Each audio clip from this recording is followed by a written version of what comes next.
Ah, Alors, je me suis fait avoir. Voilà, alors, qui m'aurait dit que je lirais ce genre de livre, franchement alors, je sais pas, j'étais attiré par la couverture qui a l'air comme... Enfin, voilà.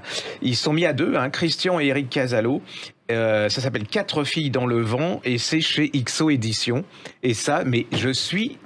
Là, vous voyez, je l'ai pas fini et ça m'énerve parce que j'ai plein de trucs à faire et là, je vais le finir et je vais l'emmener en vacances. Alors, c'est l'histoire de... elle répare une injustice filles. Et comme je dis, c'est-à-dire que vous savez, il y a les quatre idoles des années yéyé, ce qu'on appelle, il y a France Gall, Françoise Hardy, Sylvie Vartan et Sheila. Alors pour la plupart des gens, ouais, c'était des minettes qui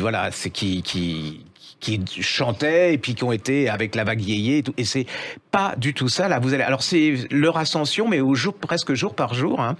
Et ça va vous montrer en fait que ces filles, elles ont cassé tous les codes, qu'elles se sont battues parce que ça a l'air facile comme ça, mais elles se sont battues comme des folles parce que c'est un milieu machiste, hein, complètement machiste.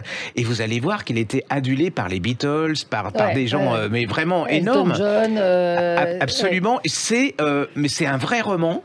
C'est-à-dire que leur vie est absolument incroyable et derrière les neuneux dont on a voulu nous faire l'image des vous savez les filles simples, bon plus ou moins Françoise Hardy et voilà, mais Sheila par exemple.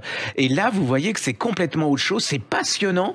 Et vous voyez les magouilles, vous voyez comment les producteurs mâles essayent de les avoir, voilà, comme Sheila par exemple, mais vous voyez comment. Et puis en plus c'est des milieux complètement différents. Alors il y en a qui les parents veulent pas, d'autres comme Sheila, bon ils se disent pourquoi pas, elle aime ça. Et vous voyez c'est tout pour le portrait d'époque. C'est toute cette époque, c'est ça, c'est cette incroyable. Époque des années 60.